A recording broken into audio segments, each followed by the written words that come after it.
Hello everyone, good morning. आज जिस topic के बारे में मैं बताने वाली हूँ वो है कर्मा। हम सब जानते हैं कि वो ट्विन फ्लेम जर्नी हो या फिर कोई और जर्नी हो या फिर कोई जर्नी ना भी हो, तो भी कर्मा को तो सबको फेस करना पड़ता है। यही एक चीज़ है जो वापस ज़रूर आएगी आपके पास। कभी आपको हमेशा के लिए छोड़ के नहीं जाएगी, ज़रूर वापस आएगी किसी न किसी तरह। इंसान छोड़ के जा सकती है, कर्मा नहीं छोड़ती कभी। ठीक है, तो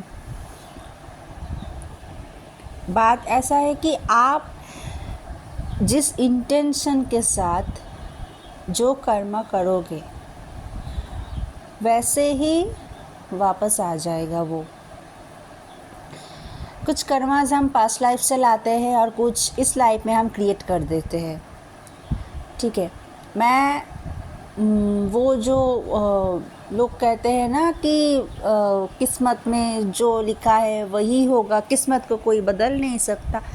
मैं इस बात को पहले मानती थी, अब नहीं मानती, क्योंकि मेरा मानना है कि कर्मा और एफर्ट दोनों मिला के डिसाइड करते हैं कि हमारा फ्यूचर कैसा होगा। सपोज़ आज आप किसी टैरो या एस्ट्रोलॉजर, आकाशी कुछ भी आप कराने गए और उसने आपकी एक फ्यूचर बता दी, तो अगर आपका एफर्ट्स, आपका कर्मा चेंज हो जाए तो आपका फ्यूचर भी चेंज हो जाएगा। और जो फ्यूचर वो पर्सन आपको बताई है वो आपकी अभी तक का जो कर्मा है उसके ऊपर बेस्ड है। ठीक है, मैं एक एग्ज़ाम्पल देती हूँ। सपोज़ एक बहुत अच्छा आदमी है, बहुत अच्छा आदमी, सबका भला करता है। सपोज़ एक दिन ऐसा हुआ कि उस आदमी का एक्सीडेंट में पैर टूट गया। ठीक है, डॉक्टर बोल रहा है 1 महीने लगेगा पैर ठीक होने में, 1 महीने उसको बेड रेस्ट लेना पड़ेगा, कोई काम नहीं कर सकता वो। तो सब सोचेगा कि अरे यार, भले इंसान के साथ ही हमेशा बुरा क्यों होता है।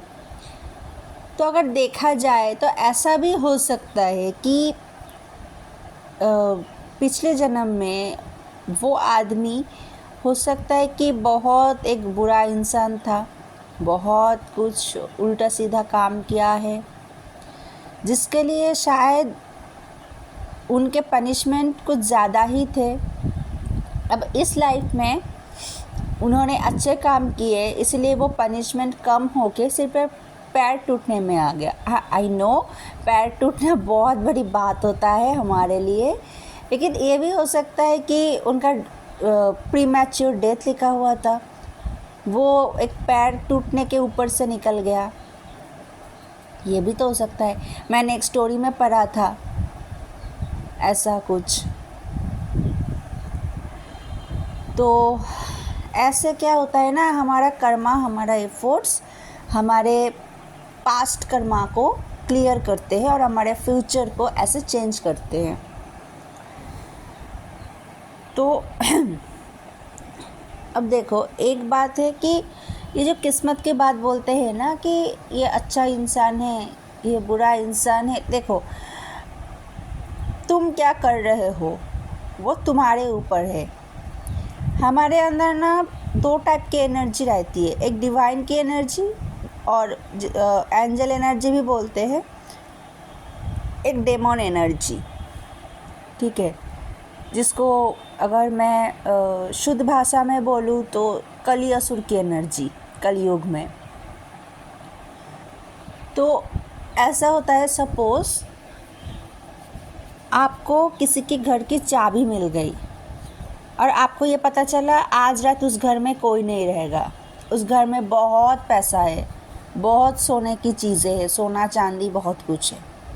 अब ये आपके ऊपर है कि आप उस चाबी को संभाल के रखोगे और दूसरे दिन घर वाले को दे दोगे, या फिर आप उस टाइम का फ़ायदा लोगे। आप उस रात उस घर में घुस के चोरी करोगे, ये आपके ऊपर है। और उस टाइम ना डिवाइन भी यही देखते हैं कि आप कौन सा स्टेप ले, कि आप एक ऑनेस्ट पर्सन बनो या फिर आपके अंदर जो ग्रीड है उसको आप बढ़ावा दे के चोरी करने चले जाओ। वही डिवाइन देखते हैं।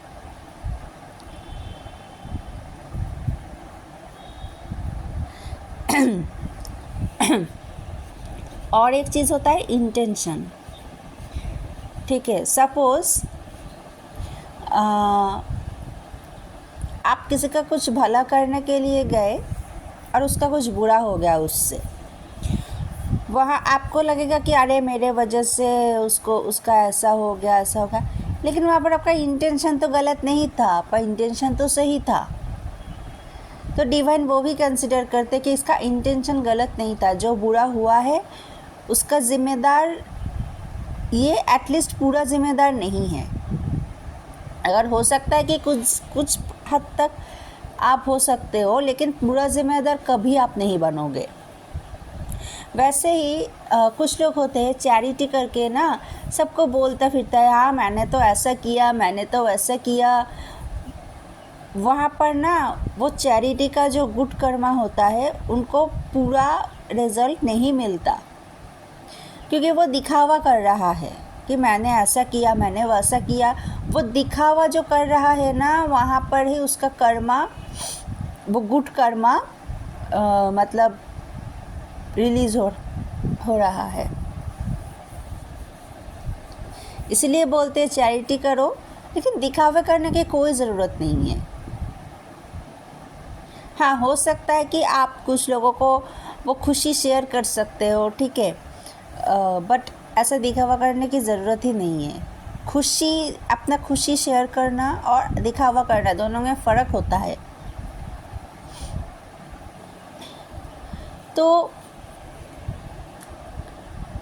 कर्मा तो हम बहुत तरह से कर लेते हैं, क्रिएट कर लेते हैं। बात करने के तरीके से भी कर्मा क्रिएट हो जाता है। आप किसी से विदाउट एनी रीज़न बस अपना पर्सनल भड़स मिटाने के लिए अगर रूडली बात करो तो भी कर्मा क्रिएट हो जाएगा वहाँ पे। तो अब बारी है कि हम जो कर्मा पास्ट लाइफ से लेकर आते हैं या अभी तक जो क्रिएट कर चुके हैं उसको हम क्लियर कैसे करें। तो देखो, कर्मा को बर्न करने का एक जो तरीका होता है, बहुत कॉमन तरीका, वो है आप गुड कर्मा करो, आप चैरिटी करो, दूसरों की हेल्प करो। ऐसे आपका जो बैड कर्मा से वो बर्न होने लगेगा। लेकिन ऐसा मतलब मत सोचो कि कब बर्न होगा, कितना % बर्न हुआ है, ना, बिल्कुल भी नहीं। उससे जो रिज़ल्ट आपको मिलने वाला था वो कम हो जाएगा, क्योंकि यहाँ पर एक कंडीशन आ रहा है कि आप वो बर्न करने के लिए ये सब कर रहे हो। ठीक है, आप ऐसा सोचो कि हाँ मेरा बहुत बैड कर्मा हो गया है, मुझे उसे बर्न करना है, मैं गुड कर्मा कर रही हूँ, तो ठीक है, फिर लेट गो कर दो उसको। कितना बर्न हो रहा है, कब तक चलेगा, कोई ज़रूरत नहीं है सोचने की। उससे आपको वो रिज़ल्ट पूरी तरह से नहीं मिलेगा। नंबर 1 हो गया। और कैसे कर सकते हो आप? अपना इंटेंशन को प्योर रखो और इंटेंशन प्योर रखने से वो भी होता है। और जो एक है कि सेल्फ रियलाइजेशन कि हाँ मैंने ये गलत किया है, मैं अब इसको रिपीट नहीं करूँगा या करूँगी। ठीक है, सेल्फ रियलाइजेशन बहुत इम्पॉर्टेंट है, वरना ऐसा भी हो सकता है कि एक कोई क्रिमिनल एक क्राइम करता, थोड़ा चैरिटी करता, हो गया उसका कर्मा क्लियर। वैसा नहीं है। Self realization is very important, वो तो करना ही है। कोई गलती आपसे हो गया तो ठीक है, गलती हो गई मुझसे, मैं अब आगे से ध्यान रखूँगी या ध्यान रखूँगा, वो बहुत इम्पॉर्टेंट है। सेल्फ रियलाइजेशन और कर्मा क्लिनजिंग को स्पीड अप करने के लिए आप कुछ मंत्र चैंट कर सकते हो, जैसे ओम नमः शिवाय। तो कर्मा रिलीज़ का एक मंत्र जैसा काम करता है, मतलब कर्मा रिलीज़ का ही वो मंत्र है ओम नमः शिवाय। अगर मेरे हिसाब से होगा तो वो मल्टीपल इफ़ेक्ट्स देता है लाइफ में। सिर्फ कर्मा क्लिनजिंग ही नहीं, बहुत सारा इफ़ेक्ट्स है उस मंत्र का। तो ओम नमः शिवाय से कर्मा क्लिनजिंग स्पीड अप हो जाता है। ऐसा नहीं कि ऐसे ऐसे क्लीन हो जाएगा। अगर आप चैंट करना शुरू करोगे तो ऐसा होगा कि आप देखोगे कि आपने शुरू किया मंत्र चैंट करना, फिर आपके साथ ना बहुत बुरा बुरा इंसिडेंट होने लगा है।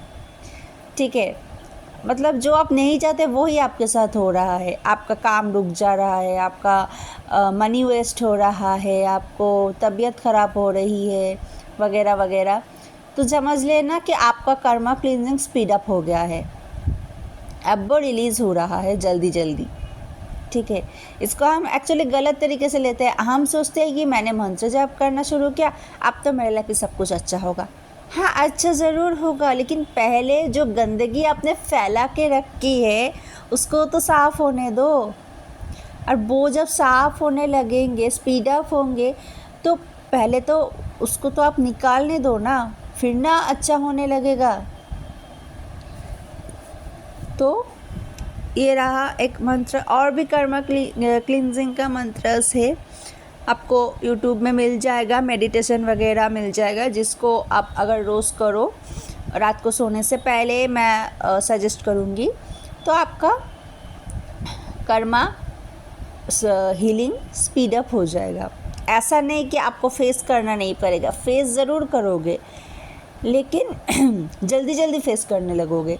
सपोज़ जो कर्मा आपको 2 साल में रिलीज़ होना था वो शायद 6 महीने में हो जाएगा। तो एक 2 साल की इंसिडेंट अगर 6 महीने में करना है तो उसको तो जल्दी जल्दी करना पड़ेगा ना। सपोज़ आपको एक प्रोजेक्ट मिला है 2 साल का, अगर आपके बॉस बोल दिया कि इसको 6 महीने में तुमको ख़त्म करना है, तो आप दिन रात तब बिना नहाए खाए अब तो लग जाओगे उसके पीछे। वही है। ठीक है, ये रही कुछ तरीके कर्मा रिलीज़ करने की। अब अगर मैं बात करूँ कार्मिक की, कार्मिक कौन है?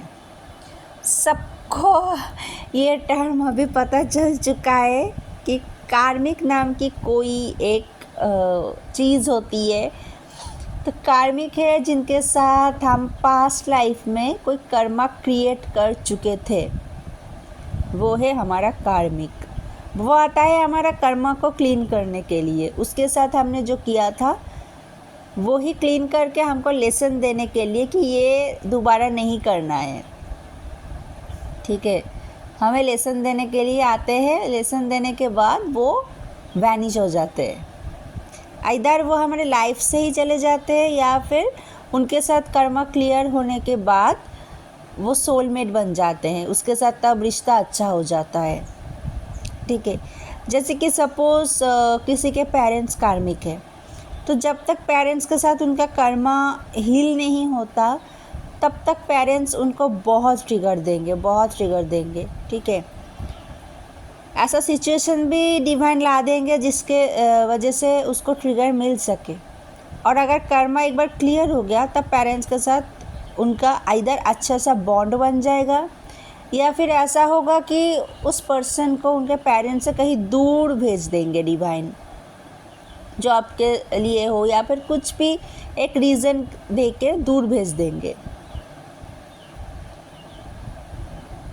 ऐसे कार्मिक्स रिलीज़ होते हैं। आज जो हम आसपास देखते हैं कि इतना कपल्स के बीच इतना ब्रेकअप्स, इतना डिवोर्स, ये सब क्यों हो रहा है? क्योंकि आज कर्मा, बैड कर्मा इतना बढ़ गया है ना, इसीलिए इतने कार्मिक्स हमने क्रिएट कर लिए हैं हमारे लिए। जो कर्मा क्लीन करने आते हैं, हम तो उसको कर्ज करते हैं कि हाँ मेरे साथ ऐसा किया, तुम्हारे साथ भी ऐसा ही होगा देखना। लेकिन अगर आप सोचो तो वो आपका हेल्प ही कर रहा है कर्मा रिलीज़ करके।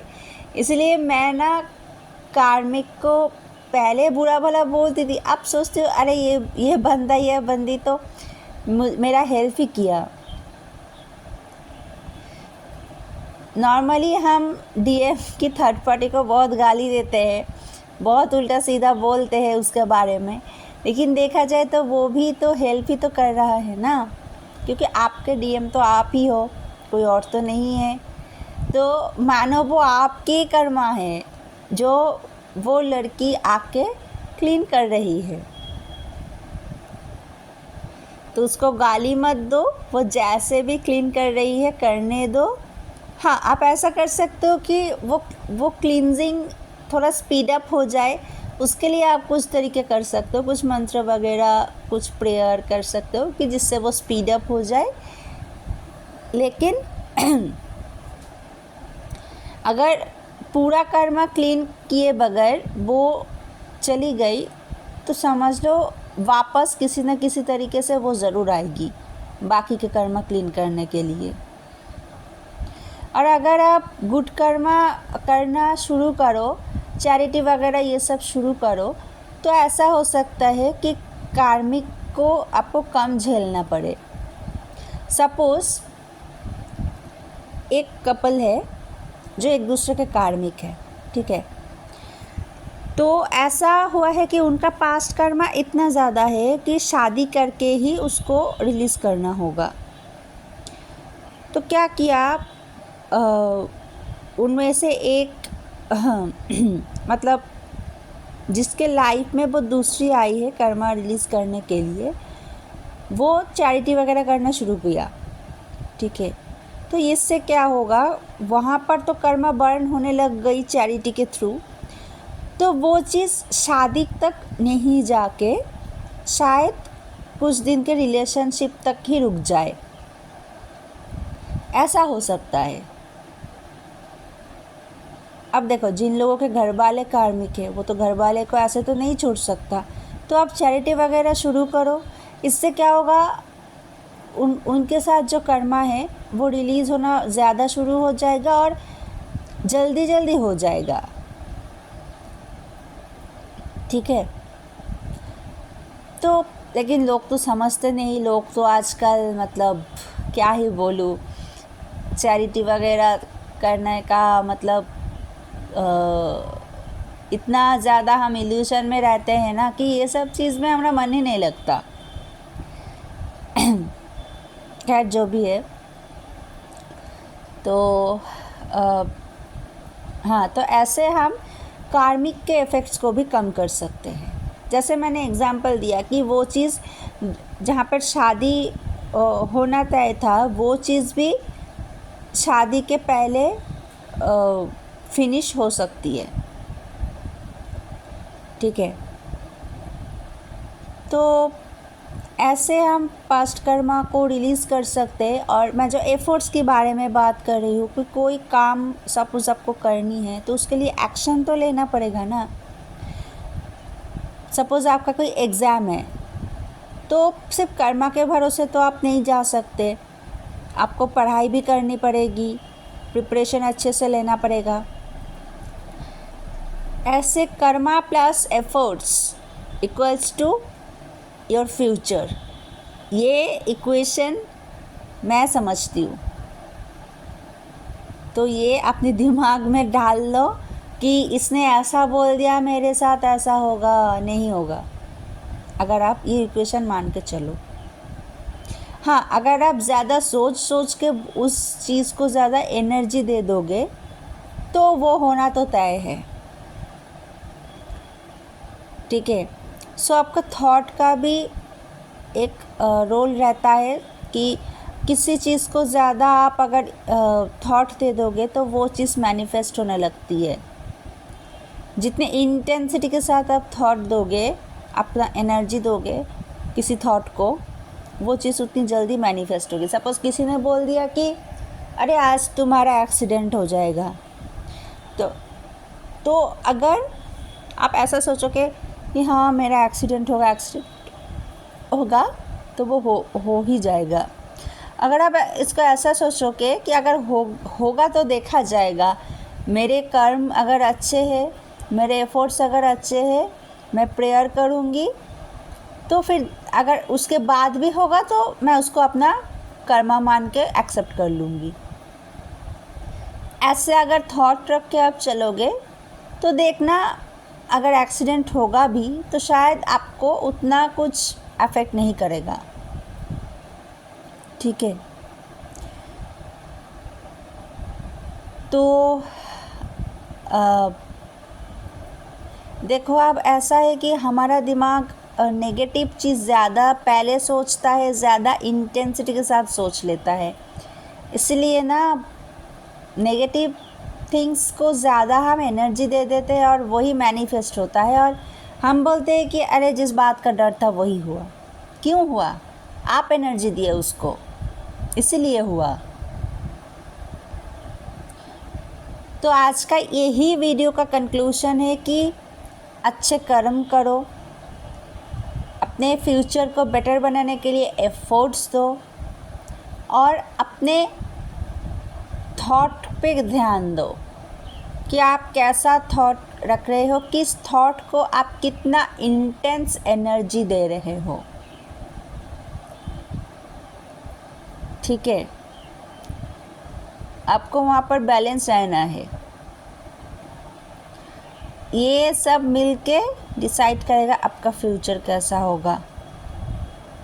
मेन चीज़ है कर्मा प्लस एफर्ट, क्योंकि अगर ऐसा हुआ कि सपोज़ कोई गलत आदमी किसी गलत इंटेंशन के साथ है, वो कुछ उसको मैनिफेस्ट करने के लिए उसको एनर्जी दे रहा है, तो डिवाइन तो उसको मैनिफेस्ट होने नहीं देगा, क्योंकि इंटेंशन गलत है, उसका एफर्ट्स गलत दिशा में जा रही है, उसका कर्मा पास्ट कर्मा भी शायद गलत ही है।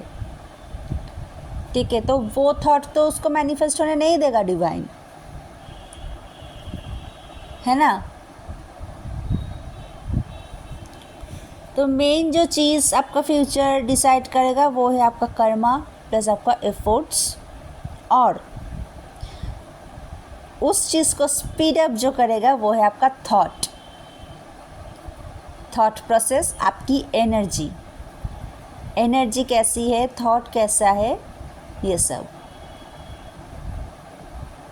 अगर आप सोचो कर्मा एफर्ट्स अच्छे से दे रहे हो लेकिन आपका थॉट नेगेटिव चल रहा है, तो वो एटलीस्ट कुछ हद तक उस चीज़ को अफेक्ट करेगा ही करेगा। आई होप वीडियो आपको समझ आई। कुछ डाउट वगैरह हो तो आप पूछ सकते हो। अगर मेरे से हीलिंग सेशन या टैरो रीडिंग लेनी हो तो कमेंट में बोल दो, मैं कनेक्ट कर लूँगी आपसे। तो आज के लिए इतना ही। Thank you. राधे राधे।